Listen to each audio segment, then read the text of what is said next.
Hi, friends. I'm Scott Giles, and welcome to Power Talk, my podcast here on Facebook Live and YouTube. I cover topics related to hypno-coaching, the hypnotic arts and sciences generally, and spirituality. If you'd like to know more about my work, check out my website, which I'll tag at the end of this video. Today I want to talk about a mental tool we can all use to improve our view of life or our attitude. Wanting what you have. Now, at root, this is a Buddhist idea. The Buddha taught that the cause of all suffering is what he called craving, tahani in the Pali language. The word literally means thirst, longing, greed.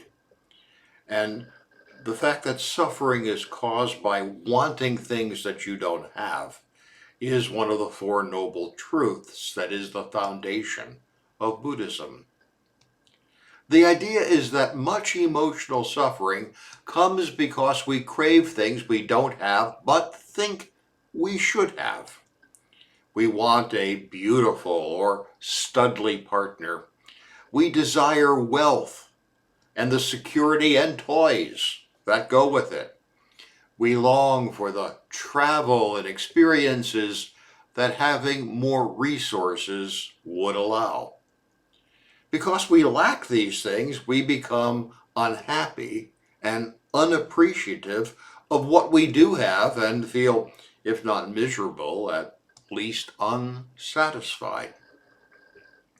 And other people are happy to cash in on this reality that most of us crave things we don't have.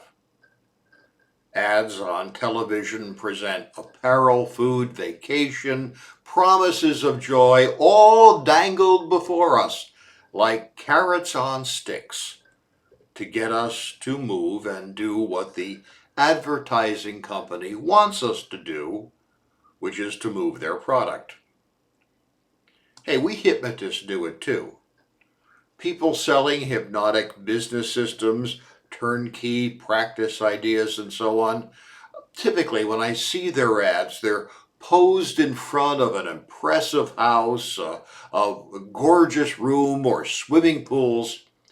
The idea is that if you buy into their business ideas, you can have all of these toys that only wealthy people can have.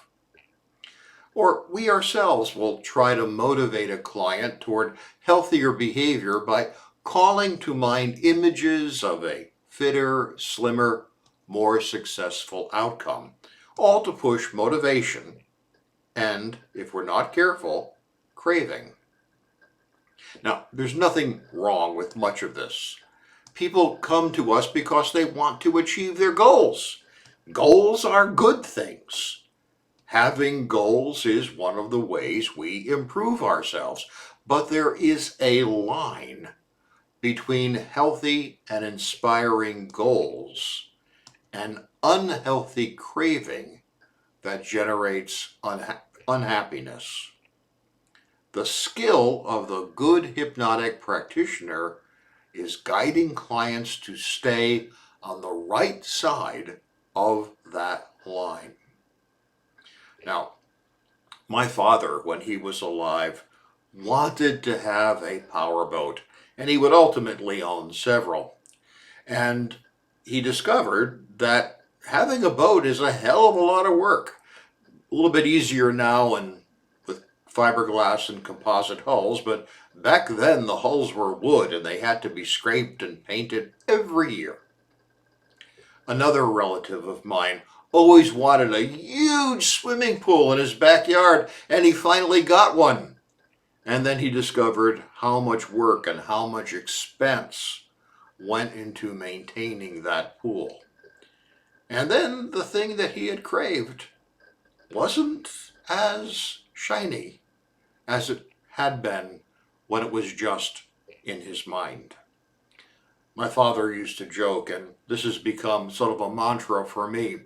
He would say, I used to have a life. Now I have a boat. Now, I'm not putting down people who sell startup business systems. I used a startup coach in the early days of my practice too, although her focus was on what I needed to be happy, not some targeted idea of possessing a lot of toys. But I actually like and admire some of the people who sell these systems, and that's fine. They have a value, but you got to keep it in perspective. As I've processed this over time, I come to understand that the real goal of life is to be happy. And you can't be happy if you're always craving what you do not have. One of the best ways to control craving is the idea that I'm talking about today, wanting what you do have. And I've also found this, although it's a Buddhist idea, I found it in a whole bunch of Western motivational speakers in their books and essays. I pretty much think they've stolen the idea and now present it as their own. There's a common saying that familiarity breeds contempt. Publius the Syrian in the year 2 before the Common Era is the author of that particular sentence. And it became the inspiration for Aesop's fable of the fox and the lion. At first, the fox was frightened of the lion, but as they interacted, the fox gradually lost fear, and they became friends, at least in some versions of that fable. Novelty is attractive. It causes a big reaction in us. It's new. It's exciting. But it wears off and soon loses its power as it becomes familiar. The great paradox in romantic relationships is that familiarity is essential to true intimacy and security. But it hinders erotic attraction, which is often fueled by novelty and difference and something new, and a person behaves in new ways. So it's a paradox. In our close relationships, there's a push and a pull. We need familiarity to have intimacy.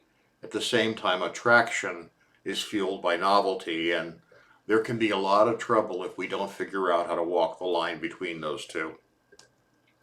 Because we tend to find the familiar boring and overlap that it may in fact be a pretty good deal, we can fall prey to the myth of the better tomorrow.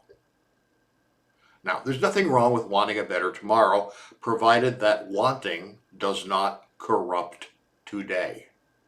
Otherwise, we can find that better tomorrow quickly loses its luster when we get there. I used to have a life. Now I have a boat. The solution is to remember that while external events can't be controlled, we can control how we relate to events. Ask yourself, what is the good in my life that I'm not seeing because it's become familiar and I now take it for granted?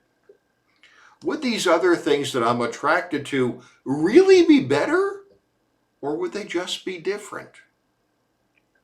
You probably have a nice house. I know I do. It's not a mansion, but it's a nice house.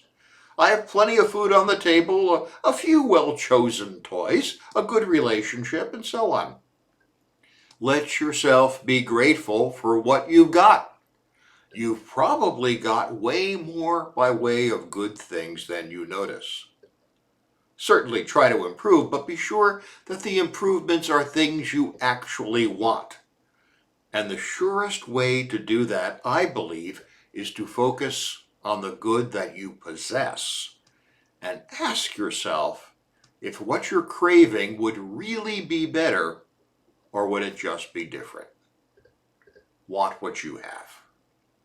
Hey, thank you for your time and attention today. I'll be back next week with another talk on a different subject, and I'd like you to join me. It does help me if you share my videos, so please like, share, and subscribe. If other people find out about them, that enhances my work. If I can be of help to you, feel free to reach out through my website, Patreon channel, or email. Stay well and stay safe.